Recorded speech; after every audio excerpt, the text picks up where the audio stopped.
Assalamualaikum warahmatullahi wabarakatuh. Selamat pagi anak-anakku sekalian semuanya.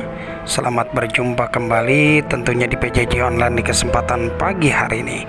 Mudah-mudahan anak-anakku semuanya dalam keadaan sehat walafiat, tidak kurang satu apapun, tetap semangat, tetap tersenyum. Nah, senyum dong.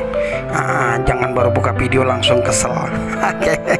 Mudah-mudahan tetap bisa tersenyum ya Naya. Tugasnya nggak banyak kok, dari PN nggak banyak. Baik, mudah-mudahan anakku semuanya dalam keadaan sehat walafiat, terhindar dari segala macam penyakit, bala dan bencana. Semoga mama kita semua, ayah semua, keluarga kita semua terhindar dari berbagai macam penyakit yang sedang merambah dunia ini. Baik anak-anakku sekalian, sebelum kita mulai pelajaran, marilah kita berdoa kepada Allah Subhanahu wa taala. Semoga belajar kita hari ini diberikan kelancaran dengan membaca basmalah. Bismillahirrahmanirrahim. Materi yang akan kita pelajari pada kesempatan pagi hari ini adalah yang pertama, berdiskusi untuk mengidentifikasi nilai-nilai ketuhanan dalam kehidupan. Kemudian yang kedua adalah berdiskusi untuk mengidentifikasi nilai-nilai kepemimpinan. Kemudian yang berikutnya membaca tentang nilai-nilai yang terkandung dalam sila kedua Pancasila. Kemudian berikutnya memberi contoh penerapan nilai-nilai kemanusiaan dalam kehidupan sehari-hari. Mensyukuri karunia Tuhan. Anak-anak sekalian, setelah kalian mempelajari pelajaran sebelumnya, bagaimana perasaan kalian ketika menyanyikan lagu tersebut? Kalian pasti bangga dengan pahlawan-pahlawan bangsa kita. Selain itu, kalian tentu membuat poster atau booklet tentang pubertas. Jangan lupa selalu berdoa agar kalian selalu sehat dan dapat terus berkarya. Ayo membaca. Calon raja. Dahulu kala ada seorang raja di negeri timur yang sudah tua. Ia menyadari bahwa sudah dekat saatnya ia mencari pewaris kerajaannya. Ia tidak mewariskan kerajaan itu kepada anaknya ataupun salah satu dari bawahannya, tetapi ia memutuskan untuk melakukan sesuatu hal yang berbeda. Ia memanggil seluruh anak muda di seluruh kerajaannya. Ia berkata, "Sudah saatnya bagiku untuk mengundurkan diri dan memilih raja yang baru. Aku memutuskan untuk memilih salah satu di antara kalian." Anak-anak muda itu terkejut. Raja melanjutkan perkataannya, "Aku akan memberi kalian masing-masing satu bibit tanaman hari ini. Bibit ini sangat istimewa.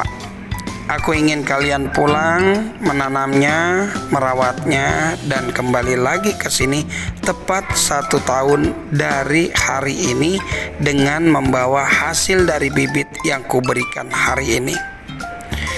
Kemudian aku akan menilai hasil yang akan kalian bawa, dan seseorangnya yang aku pilih akan menjadi raja negeri ini." Ada seorang anak muda yang bernama Amran yang berada di sana pada hari itu, dan ia sepertinya yang lainnya menerima bibit itu. Ia pulang ke rumah dan dengan antusias memberitahu ibunya tentang apa yang terjadi. Ibunya membantu Amran menyediakan pot dan tanah untuk bercocok tanam. Amran menanam bibit itu dan menyiraminya dengan hati-hati. Setiap hari ia selalu menyirami, merawat, dan mengamati apakah bibit itu tumbuh. Setelah beberapa minggu, beberapa dari anak muda itu mulai membicarakan mengenai bibit mereka yang telah mulai tumbuh. Amran pulang ke rumah dan memeriksa bibitnya, tetapi tidak ada hasilnya. 6 bulan berlalu, namun bibit Amran tetap belum tumbuh, dan ia berpikir bahwa ia telah membunuh bibit itu. Setiap orang memiliki tanaman yang tinggi, tetapi ia tidak memiliki apa-apa. Amran tidak berkata apa-apa kepada temannya, ia tetap menunggu bibitnya tumbuh. 1 tahun berlalu sudah, dan semua anak muda di seluruh kerajaan membawa tanaman mereka kepada raja untuk dinilai. Amran putus asa dan tidak ingin pergi dengan membawa pot yang kosong, tetapi ibunya memberi semangat untuk pergi dan membawa potnya. Amran harus jujur mengenai apa yang terjadi dengan bibit itu. Saran ibunya, Amran sadar bahwa saran ibunya benar. Amran pergi ke istana dengan membawa pot yang kosong. Ketika Amran tiba-tiba kagum melihat berbagai macam tanaman yang dibawa oleh teman-teman yang lain. Semuanya indah dalam ukuran dan bentuk. Amran meletakkan pot yang kosong itu ke lantai dan banyak orang menertawainnya. Beberapa merasa kasihan kepadanya. Ketika raja datang, ia mengamati ruangan itu dan menyalami rakyatnya. Amran berusaha untuk bersembunyi di bagian belakang. "Wah, betapa indahnya tanaman yang kalian bawa," kata raja. "Hari ini salah seorang dari kalian akan ditunjuk menjadi raja selanjutnya." Seketika, sang raja melihat Amran di belakang ruangan dengan potnya yang kosong. Ia memerintahkan pengawalnya untuk membawa Amran ke depan. Sang raja menenangkan situasi itu. Ia melihat Amran dan kemudian mengumumkan ke seluruh kerajaan, "Berkat rahmat Tuhan Yang Maha Esa, kalian telah memiliki raja yang baru. Lihatlah, ini raja kalian yang baru. Namanya Amran." Amran tidak mempercayai apa yang barusan dikatakan raja. Ia bahkan tidak bisa membuat bibit itu tumbuh. Mengapa ia bisa menjadi raja yang baru? Kemudian sang raja berkata, "1 tahun yang lalu aku memberi setiap orang sebuah bibit, dan kukatakan kepada kalian untuk mengambilnya, menanamnya, dan merawatnya, kemudian membawanya kembali kepadaku. Hari ini, tetapi sebenarnya pada waktu itu aku memberi kalian bibit yang sudah direbus sehingga tidak akan bisa tumbuh. Kalian semuanya kecuali Amran membawakanku tanaman yang tumbuh dengan indah.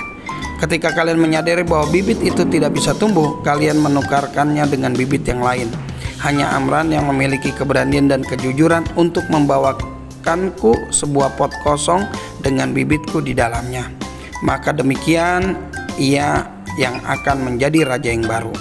Seluruh rakyat akhirnya menyadari dan memahami cara sang raja mencari penerusnya yang jujur dan adil.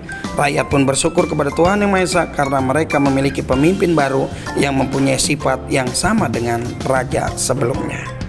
Anak-anakku sekalian, dari pembelajaran yang tadi sama-sama kita baca, kalian bisa memahami bahwa kejujuran adalah segalanya. Jangan takut, jujur tidak akan kalah, tapi jujur akan menjadi pemenangnya. Baik anak-anak sekalian, kita lanjutkan pembelajaran kita. Silakan baca kembali sebuah cerita yang ada di halaman 36 dan 37, yaitu bidan inspiratif. Tuh, kemudian kamu pelajari pelan-pelan, kamu baca pelan-pelan. Semoga bacaan itu bisa bermanfaat buat kalian semua. Tentunya menjadi penyemangat kita semua untuk tetap bersemangat, berusaha, dan berupaya demi menyelamatkan orang banyak dan juga demi masa depan kita sendiri. Baik anak-anakku sekalian, kita lanjutkan. Mari sama-sama kita baca kembali kisah guru honorer di daerah terpencil jadi tukang foto keliling demi bertahan hidup, yang ada di halaman 38 dan 39. Membaca nilai-nilai kemanusiaan. Pekerjaan guru adalah pekerjaan yang mulia. Guru ikut mencerdaskan anak-anak bangsa agar tidak ketinggalan dengan bangsa lain. Guru ikut mengamalkan nilai-nilai Pancasila, terutama sila kedua, yaitu kemanusiaan yang adil dan beradab. Nilai-nilai kemanusiaan yang lainnya adalah yang pertama, mengakui dan memperlakukan manusia sesuai dengan harkat dan martabatnya sebagai makhluk Tuhan Yang Maha Esa. Yang kedua, mengakui persamaan derajat, persamaan hak dan kewajiban asasi setiap manusia tanpa membeda-bedakan suku, keturunan, agama, kepercayaan, jenis kelamin, kedudukan sosial, warna kulit, dan sebagainya. Yang ketiga, mengembangkan sikap saling mencintai sesama manusia. Yang keempat, mengembangkan sikap tegang rasa dan tempo seliro. Yang kelima, mengembangkan sikap tidak semena-mena terhadap orang lain. Yang keenam, menjunjung tinggi nilai-nilai kemanusiaan. Yang ketujuh, gemar melakukan kegiatan kemanusiaan. Yang delapan, berani membela kebenaran dan keadilan. Yang kesembilan, bangsa Indonesia merasa dirinya sebagai bagian dari seluruh umat manusia. Yang kesepuluh, yang terakhir, mengembangkan sikap hormat menghormati dan bekerja sama dengan bangsa lain. Setelah kita baca semuanya anak-anakku sekalian, kita akan sangat-sangat memahami apabila kita laksanakan dengan sebaik-baiknya, maka tidak ada orang yang tidak mempunyai rasa kemanusiaan dengan orang lain. Mudah-mudahan itu aja. Baik anak-anak sekalian, itu aja pembelajaran kita pada kesempatan pagi hari ini.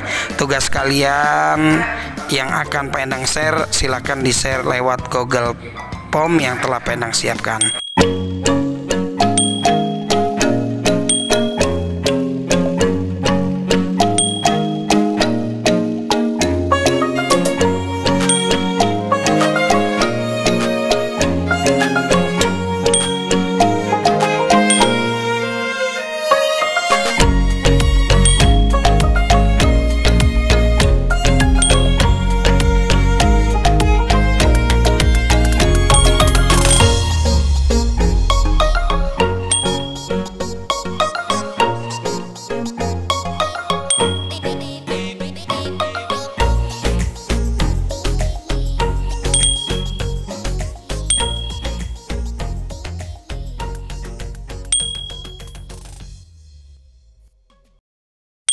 Baik anak-anakku sekalian, ini saja pertemuan kita pada pembelajaran pagi hari ini. Kita bertemu lagi tentunya di waktu dan gelombang yang sama. Pak Endang tunggu jawabannya. Akhir kalam, assalamualaikum warahmatullahi wabarakatuh.